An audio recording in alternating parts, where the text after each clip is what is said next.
Welcome to the 19th episode of the 1796 podcast, a monthly podcast that features exclusive interviews and in-depth news about the Tennessee National Guard and the Tennessee Military Department. The 1796 podcast is produced every month by the airmen and soldiers of the Tennessee National Guard Joint Public Affairs Office. I'm Lieutenant Colonel Malone. And I'm Captain Hall, your co-host of the 1796 podcast. This month, we sit down with Command Sergeant Major Dale Crockett to talk about his role as the Tennessee National Guard Senior Enlisted Leader. We also talk with Mr. Jim Saunders, the Tennessee National Guard's Integrated Primary Prevention Officer, to discuss the services available to Guardsmen. And of course, we'll brief you on the latest and most important news impacting the Tennessee National Guard in our Tennessee Bluff news segment. But first, our conversation with Command Sergeant Major Dale Crockett. All right, listeners of the 1796 podcast, we are thrilled to be joined today by Command Sergeant Major Dale Crockett, who is the Senior Enlisted Leader for the Tennessee National Guard. Sergeant Major, welcome to the 1796 podcast. Well, thanks for having me, sir. Yeah. All right, so first off, you have had a long career starting in June of 1990, and I note that because I only got you beat by a few months. I got February 1990. But anyway, can you give us a condensed version of that military adventure getting you to where you are today? Sure. I started out as a 19 Delta Cavalry Scout in my hometown of Crossville, Tennessee. Again, enlisted in 1990, like you said. I stayed in that unit all the way to E7 Platoon Sergeant. In 2004, we deployed to Iraq, and I was assigned to the regimental recon troops. It was at the regiment level. Had a good deployment, run the roads a lot, and then went back to my home unit back in Crossville and was promoted to first sergeant there. So I went all the way through E1 through E8 in Crossville, Tennessee. So I had a little bit of break there, but I got back to my home unit as a first sergeant. Spent about 6 years as a first sergeant there in Crossville, and then had another deployment, back to Iraq again. Got back from Iraq from the second deployment, was selected for the CSM for Raider Squadron. So I went to Cookeville at that time. And then went through about 5 years as a CSM for Cookeville, was selected as the regiment CSM for the 278th. Went through another deployment. Went to Ukraine for a year, pretty good deployment. Got back a year or so later. I was selected for the state CSM, as you know, mm-hmm. And then later was selected for the SEL. So I've kind of went through all those spots to get to where I'm at. That's fabulous. Thank you for that. Yeah. So when we have spoken to other senior leaders, both officer and enlisted, a lot of times they focus on airmen and soldier development. And I say airmen and soldiers because you're the senior enlisted leader for both, right, for the state. So that leadership development, that mentorship. So where does Tennessee get those jobs right? And what do you hope to do to continue that, add that, improve that development of the soldier and the airman? Yeah. I think Tennessee does a very good job at joint. We do a lot of things together, both Army and the Air, as well as the professional development. We do Army and Air professional development together. We've built a number of courses in Tennessee with our First Line Leader course that focuses on that junior leader, and that's kind of bridges the gap between our BLC and ALC, and we're going to expand that to the Air on the next course. So the 118th is going to participate in the First Line Leader course. We do a Senior NCO Summit that's also joint, where all the E8 and E9s get together one time a year in Knoxville. We focus on that senior level NCO, where the First Line Leader course is kind of at the grassroots at the junior level. We do the Company Level Leader course, where we bring the Readiness NCO, the First Sergeant, and the Commander together in a 1-week training. They do that together at the company level to get after those tasks that they share at the company. There's a lot of things that we do. We do SPP engagements that develops leaders. They go, train in a joint multinational environment. The Best Warrior competition we build, that's also joint in Tennessee. Not all states do that, but we do joint Air and Army. So we do a lot of things to develop leaders that is outside of their regular PME. So, and then the mentorship programs and all the other things we have in place. That's great. So you mentioned Bulgaria and the SPP program. I know you went there very recently to celebrate the 30-year partnership we have with Bulgaria. Why is the state partnership program important, and why is it important with Bulgaria specifically? Well, the state partnership program builds readiness for both Bulgaria and Tennessee. It's a great opportunity for leaders at all levels. I mean, we build relationships, starting with junior NCOs and junior officers that sometimes, goes through several years and several promotions to where you've had a lieutenant in the Army and on the Bulgarian side that end up being commanders together. Mm-hmm. So they've built that relationship.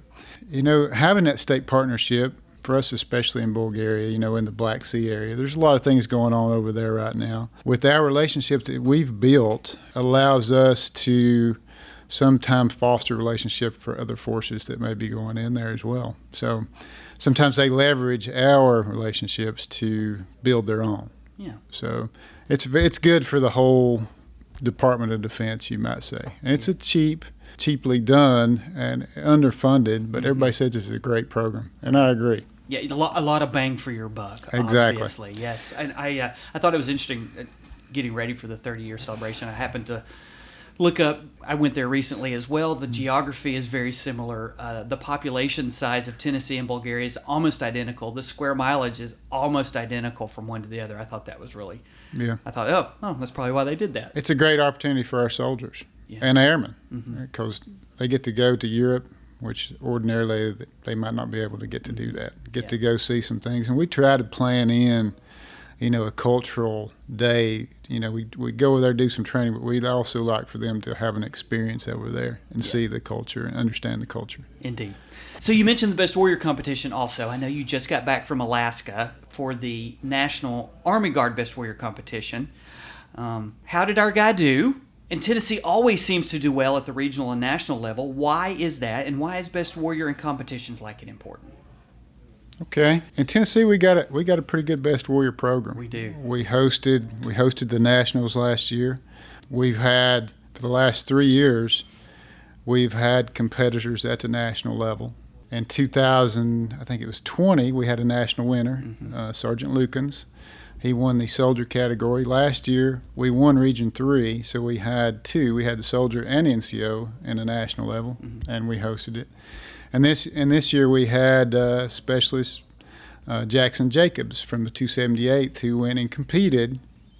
He was a runner-up for the Soldier of the Year, but he was selected to be part of the best squad. So he's going to be competing at the All-Army in the squad competition. So, it's my philosophy. We've got national winners in our formation.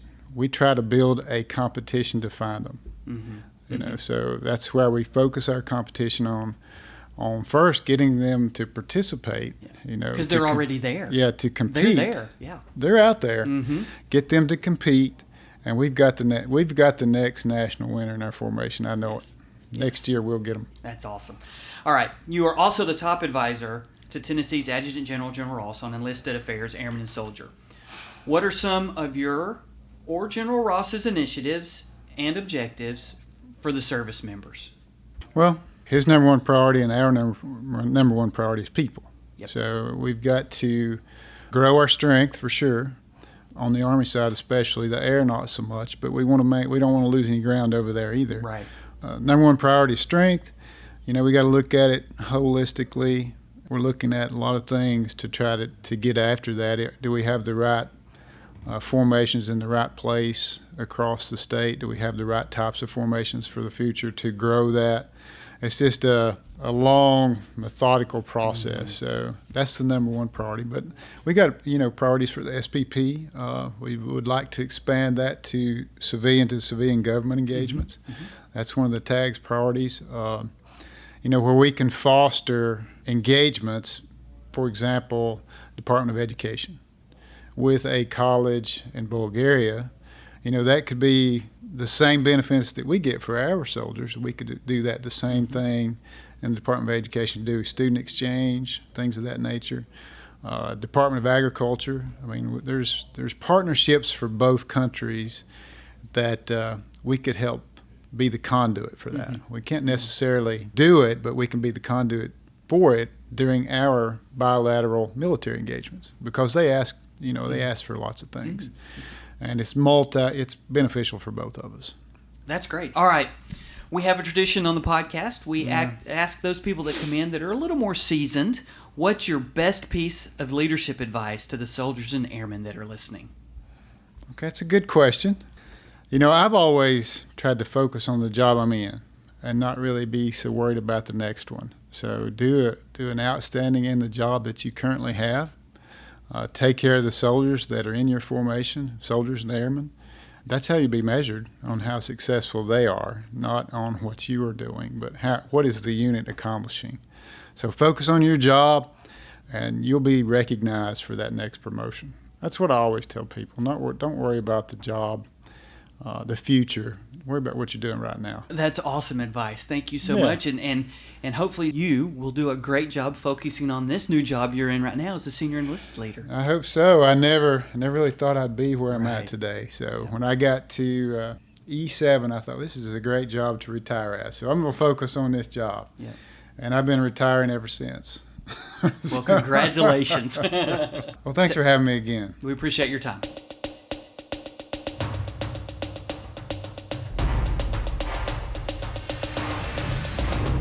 Up first this month in the Tennessee Bluff, multiple emergency response agencies, including the Tennessee National Guard, will be participating in Nashville's 2023 Dense Urban Terrain 4-day exercise, which begins August 7th. The exercise includes a series of events designed to coordinate and rehearse emergency response to possible chemical, biological, radiological, or nuclear attacks or disasters. A remarkably comprehensive group of organizations is participating in the exercise, including Task Force 46, the leading United States Army Chemical, Biological, Radiological, and Nuclear Response Force, headquartered in Lansing, Michigan. In other news, as part of the 30th anniversary of the National Guard's State Partnership Program, senior Bulgarian officials visited Tennessee in late July. As our listeners may remember, the State Partnership Program is a key initiative of the National Guard that aims to cultivate and strengthen relationships with allied nations. Since 1993, Tennessee and Bulgaria have partnered as two of the original members of the program and collaborated in numerous military exercises and exchanges. Since 2004, Bulgaria has also been a NATO ally. The visit follows Thracian Sentry, one of the largest international exercises in Tennessee National Guard history, with Tennessee Guardsmen partnering with Greek and Bulgarian forces to train in Europe. And in national news, the United States House of Representatives' final version of the 2024 National Defense Authorization Act passed the lower chamber earlier this month and includes several provisions that could impact National Guardsmen. Two of those provisions would reduce costs for Guardsmen, providing zero-cost dental care for every Guardsman through TRICARE Reserve Select, and increasing pay by 5.2%. In addition, the House version of the bill creates a Space National Guard under the Space Force. The Space Guard would draw from Air Guard space professionals in 14 units across 8 states and territories. The House version of the bill must be reconciled with the Senate version, which is expected to pass the upper chamber in August. That's our Tennessee Bluff for this month, and now back to Lieutenant Colonel Malone. All right, listeners of the 1796 podcast, thanks for being with us on this episode. We are in Nashville at Joint Force Headquarters, and we are thrilled to be joined today by Jim Saunders. He is the Integrated Primary Prevention Officer of the Integrated Primary Prevention Workforce. I don't know what all that means. That's why we're here today. All that for the Tennessee National Guard. And Jim, the reason we have you here today is help us to understand what I just said. So first, welcome, Mr. Saunders, to the 1796 podcast. Well, thank you. Thank you, sir, for having me. I'm happy to be here. We are honored to have you with us. First off, tell us a little bit about how you came to be in the position you're in now. Okay. My experience with the Tennessee National Guard goes back to 2007 when I first joined as a chaplain candidate. Fast track, I became a chaplain and went on a deployment with the 278th. In the early, 2012, 2014, I was doing some regional chaplain support. One thing led to another. I was able to come on board back in 2016 in a Title V role, serving then as the R3SP, the Resilience Risk Reduction Suicide Prevention Coordinator, and was doing that. Had another deployment with the 278th to Poland, came back, started hearing some talk about there being some changes, and we can talk a little more about that in a minute. Because of the National Defense Authorization Act and the Independent Review Commission that we'll talk more about, this position, this entire workforce came to be. I was approached about it and was considering it, praying about it, felt that my background in human services counseling, marriage and family therapy, as well as pastoral type counseling was good. The world of prevention per se was new to me, but I was excited for the challenge. And when I received the call that I had been selected to lead this team, I did see it as an opportunity and a challenge to pull together a multifaceted group of individuals with a variety of backgrounds, focusing on prevention efforts in the Tennessee Guard. Okay, so you said your team, right? So you are the Integrated Primary Prevention Workforce, and you're the head of that. Okay, what is that, and why do we need one? Right, because Integrated Primary Prevention Workforce, it looks like you're trying to prevent primaries. This is not an election thing, right? So, well, I could see that. So Let's break that down a little bit. Those are good questions, and I like the angle you're taking with that. So, to give you some background that I alluded to a minute ago, you may recall several years ago, back at what was then called Fort Hood, there was Specialist Vanessa Guillen. And she had actually, investigation showed that she had made several complaints to her leadership about sexual harassment and things of that nature. Long story short, she ended up being murdered. And in the investigation as it unfolded there into what happened in that situation, the powers that be saw that there's much more going on here. And so they expanded their investigation beyond just that installation in the Army to begin through DOD to look at all of the service components. And they set up the Independent Review Commission, and they put forth 80 some odd recommendations when it was all said and done of how the armed forces could improve. And so among their top recommendations was standing up this integrated primary prevention workforce, because we're not trying to do away with primaries, as you said a second ago. We as a service, and a lot of the services, have a lot of robust response programs in place. When something has happened, when a crisis has occurred, when a soldier, an airman, or a family member is in need, there are things there to meet that identified crisis. We don't always do a great job on the front end of preventing through education and other initiatives, trying to change the climate and change the culture. So the recommendation was made that going forward, my team will work with existing response programs, not to supplant them, but to augment them and help to further this idea of educating about prevention. The integrated piece comes from, we use a public health model. So this is very steeped in the CDC and organizations like that, the public health approach, which is holistic, and it looks at both risk factors and protective factors that an individual or a community or society at large is facing. And the prevention initiatives that we will enact in the Guard have to touch upon at least two of those different things. For example, on my team, and I'm not trying to jump ahead to what you might ask me, but on my team, I have both operational and tactical specialists. At the operational level here at Joint Force Headquarters, I have, for example, Amanda Martinez, and her specialty area is sexual violence prevention. Then I have Abigail Fluke, and she focuses on domestic violence prevention. I have Kim Young. She focuses on workplace violence. Then I have Marin Lawrence, and her focus is on preventing self-harm. And that could be, we often think of suicide prevention, but also things to do with substance abuse and any kind of other behaviors that are harming to the individual. So those are my operational folks. And I also have a lead who is our data analyst, Melissa Prince. And they look at these focus areas and they do a lot of research, and in some ways we're a little bit of research geeks, but we research the issues, the problems across academia, what is being put forth in the field current in this area. What programs do we have in place already in the Tennessee Army Guard and the Air Guard? What programs do adjacent states have? What are initiatives that local communities are doing? And we gather information about those topics, come alongside people like Matt Thompson, who is the new state in the SARC role, And so, again, we're not taking away from the sexual response people, but we're trying to augment with information.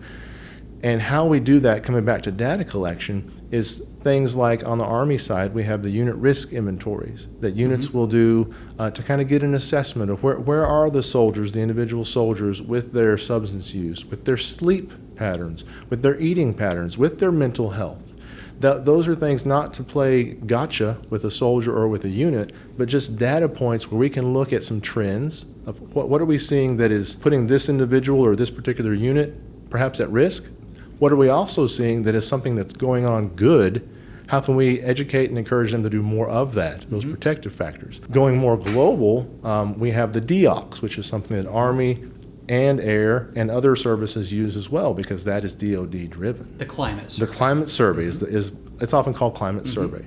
So we take that, and all these ways we can also do focus groups with units, with groups on the air wing side. All of these efforts are trying to gather data again so we can kind of do gap analysis. What exists, where do we want to be, and what's missing, how can we fill that, and what are the trends showing us? Or we can also explore things that haven't been done before and introduce new initiatives. For example, just this past week, my team submitted a proposal to be part of what's called a peer influencer program, something new to our state. It's being piloted in Wyoming, and so we're going to try to piggyback off of that and bring that to the junior enlisted, like the E4, E3 level, where they can be trained on how do you come alongside your buddy when he or she is having a crisis. You're not a counselor, you're not a therapist, a chaplain, but how can you do some peer-to-peer support and then link them to resources? Well, that's a new initiative. So we look at things like that as well. Yeah, so then that's what I was going to ask. Who is your team, and how do they integrate with the existing people, which you talked about? Are there any other pieces that you need to mention? So I will. So I talked about the operational side. We also have what's called the tactical specialists. And a lot of this is funding driven, and we're in our initial year. Right. And the IRC funds are fenced specifically to be used for starting up this program. IRC. Independent Review Commission. So at the tactical level, right now, we have a position at the 118th Wing. We have one in West Tennessee, considered a 194th asset. Then we have in Knoxville a position that is attached to the 278, but works out of McGee-Tyson and also covers down on some of those regional things. So when we at the operational level are engaging with community partners, looking at the data, tracking trends, if we recommend or propose an initiative, we don't make any decisions. We don't try to add to survey fatigue or tell a commander what he or she will or won't do. But we make recommendations to the leadership, to the TAG. And if the TAG signs off on something and says, I want my folks to be doing this, then we work through our tactical preventionists, and they are the hands and feet that take this prevention education to the commanders at that local level, to the units, to the soldiers. They might be working some drill weekends to offer education. They might come alongside some of our contractors who do those unit risk inventories and to help expand on the education piece.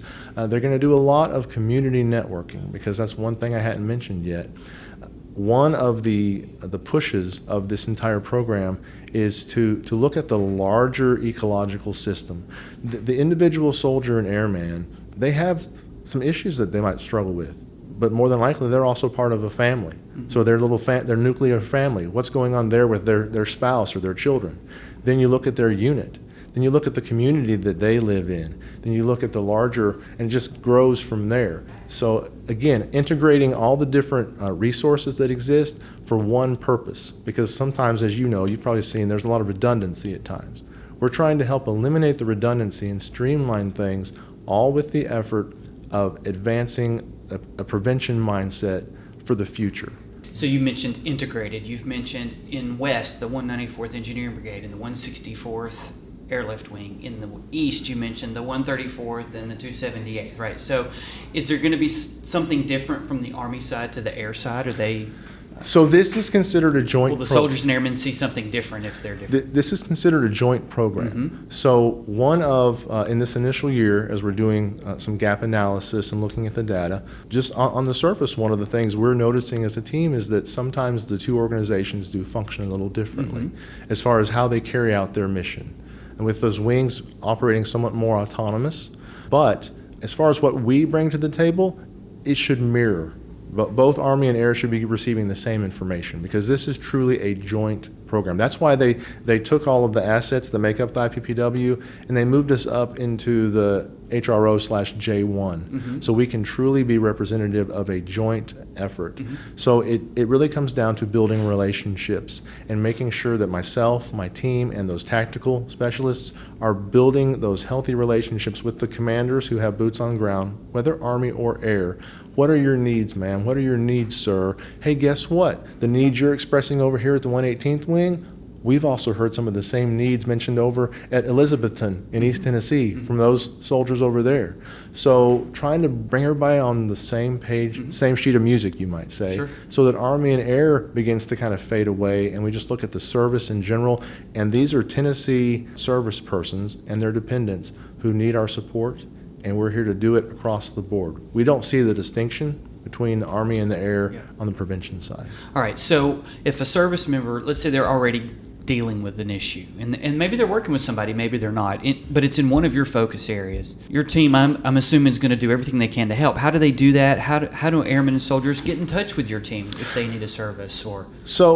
And that may be different Army to Air, right? Because there's different assets assigned to the units. A little bit, and this is a good time for me to make some clarification. So there are some things that we will do and some things we won't do. Myself and my team do not function in any capacity as clinicians. So if someone was to reach out to us, we would, through due diligence, kind of assess their situation and link them to some of the existing response programs.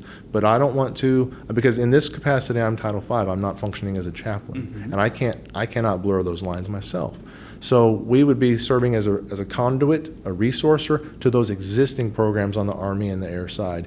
But as far as how to find us, the J9 has been really gracious, and they have their J9 brochure and their QR code, and they still include us on that so that if a soldier has access to the handouts that are all over the armories, I can't speak to the Air side, but I know we're getting that out there to them. But through the QR code, they can access all of our information. And I would assume on the Air side, through the Airmen and Family Readiness coordinators. And so what are airmen and soldiers going to see differently now that we have an IPPW? What's going to be different for them? Okay. Well, for example, I threw out the idea of the Peer Influencer Initiative. Now, that's still in pilot stages, but if we are approved for that, right now it's funded for the Army only. But if it is successful in Wyoming and in Tennessee and other locations that are adding to, I can expect you'll see something like that expanding to the Air side as well. How that'll exactly play out with the 3 different wings, I don't know yet. We're still working on that. But what you'll see differently, I guess from this standpoint, to say we are evidence-based, research-driven. So if we are exploring an issue and we see tracking the trends in the data, and it maybe shows us that what we thought or what we had hypothesized was an issue or what the leadership was concerned about, and evidence doesn't support that, then I'm going to be the one who goes to the leadership in the tag and says, hey, sir, perhaps we need to reconsider the direction we were going because here's what the trends are showing us. And so it's going to, from my perspective, we're trying to enable really data-informed decision-making for the leadership instead of just, not that they've done this, but instead of just, here's a dartboard and let's just throw an idea at it.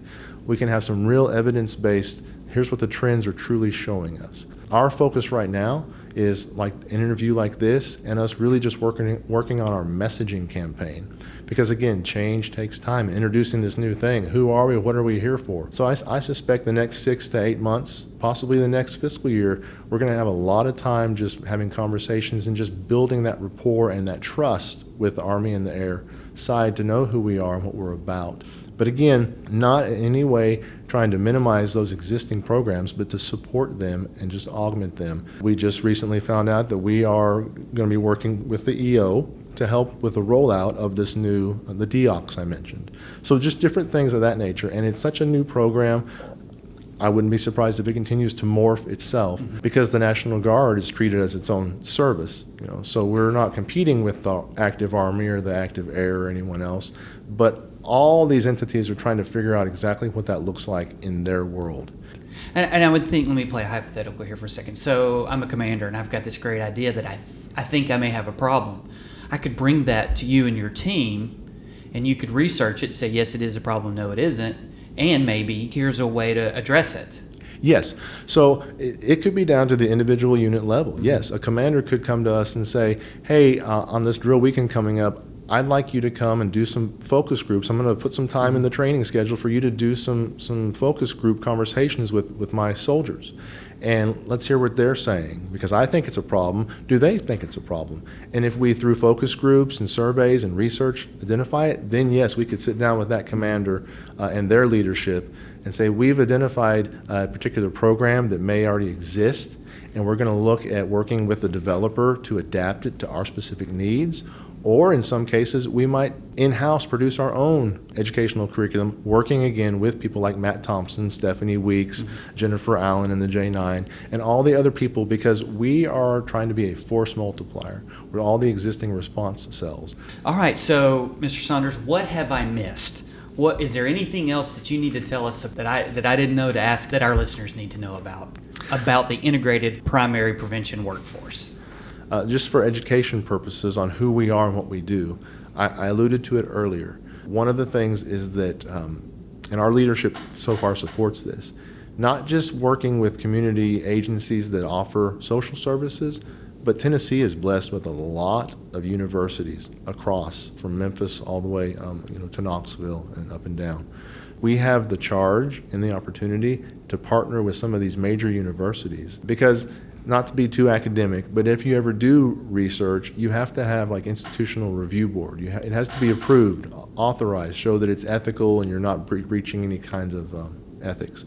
So we've already done some things like talking to Austin Peay University. We've met with MTSU. We've talked to TSU. We're reaching out to different universities to partner with them on some potential research projects, and also from a recruitment standpoint and just opportunities, working with some of these universities to have field placement. Before too long, we would like to start seeing some people that are students coming in and doing some observations and maybe helping to craft curriculums, or maybe like back to the example you gave, if a commander comes to us and says, we think we have an issue, well, we could reach out to some of these universities as well and say, okay, you are major think tanks, come alongside with us and help us to think through this problem, identify some solutions, and then put those into play. Yeah. So I think that's important to know just about who we are and what we do. Mr. Saunders, it's been a thrill to have you on the 1796 podcast. Thank you so much for joining us and telling us about the integrated primary prevention workforce and what an asset it is to Tennessee.